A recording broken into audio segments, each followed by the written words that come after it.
there's this cliche that's always said about working on projects or working on anything in general, something that you're doing for yourself as an individual project you're working on with a group, is that, you know, put in the work and it will pay off. And I was thinking about that today because I was actually just finishing putting the last round of edit notes on the third book in my series, The Blood Race. It's called Resurgence. And I was putting in the final editing notes and realizing that I've read this book more than I've read any book on the planet. I've read it like 5 times, and I'm not a big reader. A lot of people will always be like, oh, you're a writer, you must really enjoy reading. What kind of books do you enjoy reading? And I always laugh because I'm not a big reader. I don't really read a lot of fiction, except for anything by C.S. Lewis. I do read some nonfiction. I listen to a lot of audiobooks, but I don't really enjoy sitting still for very long to do much of anything. I'm a very active person. So when I have free time, I'm either practicing karate, doing yoga, working out, lifting weights, going rock climbing, going hiking, something very active and not related to sitting down with a book. So for me, it was kind of a big chore to sit down and read a book, even though it's mine, to read it like 5 times over. It was a big task. But I started thinking about this expression, putting in the work and seeing it pay off, and how rewarding that process can be. And I was thinking, why is it that it makes it rewarding to put in the work, to put in the effort? What came to me was the fact that artists aren't really just born, even though they are in a sense, obviously, but artists are forged by the hardships and the trials and everything that comes with making a piece of artwork. It's one thing to just make something and let it sit. It's another thing to make something and really work on it and stick with it even through the hard, mundane parts, to make it something beautiful and authentic and something that's going to affect and change people's lives and in turn the world. That takes a lot of dedication and a lot of effort. I think for people who are writers, especially someone maybe just starting out on the writing journey, it can be a bit discouraging when you start editing your work and maybe you feel like, oh, this is such a long way from where I want it to be, which is probably a vision of the book sitting published on a shelf in a bookstore or popping up high ranking in a search on Amazon, published with a bunch of great reviews on it. Yes, it could be very far from that place, but just because it's far from that place doesn't mean that it's not going to get there. It's going to get there if you stay on the path with it.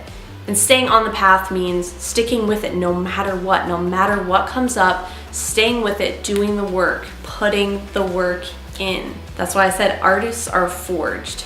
When you stick with something, even when it's tough, and you stay with your book for the first round of edits and the second and the fourth, fifth, seventh, ninth, it becomes part of who you are. It's no longer something you just created and let go. It's part of your soul. It's an extension of you. It puts pressure on you for what you made to mean something.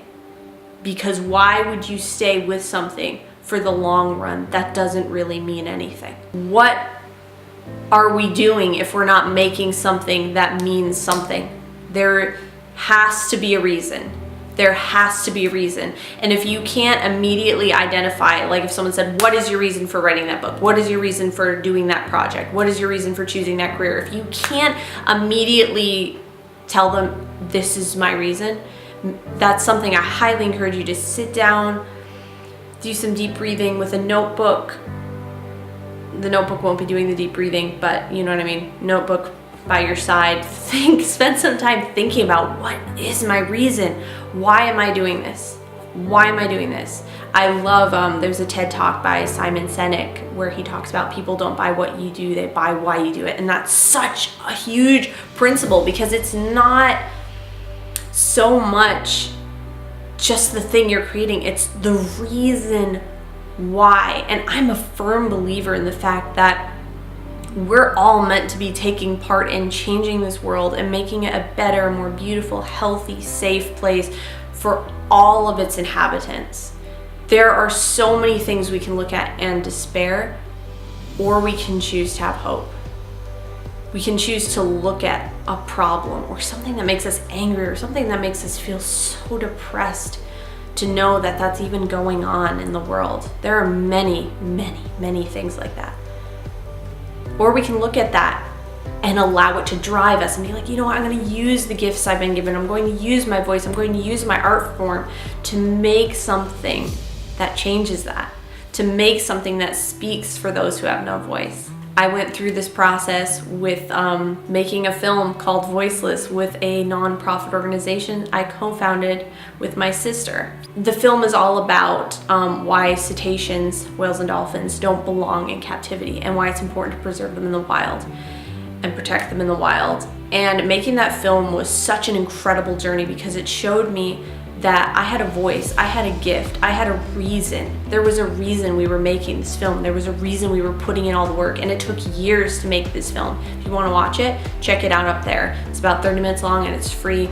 Share it with your friends. The message is really important and perfectly geared towards what I was saying earlier about helping Earth to heal and become a better, more beautiful place. But making that film helped me realize that putting in the work on something that matters comes with this fulfilling feeling that nothing else can give you. And if someone handed you all that stuff or did it all for you, at the end of the day, you wouldn't have that feeling. That feeling is forged. Artistry is forged. When you sit back and you're like, wow, that is a masterpiece. That is something that is going to help make the world a better place. Because I put in the work, because I stuck with it, because I had a reason to stick with it. And that's really the thing, is that how do you stick with something? You identify your reason. So when you figure out in your own head, in your own heart, what your reason is for doing something, it's going to make it 1,000 times easier to stay with that thing. There's so many times when I'm editing my book and I'm like, I really don't feel like doing this, but I remember what my reason is, and it's something unique to me.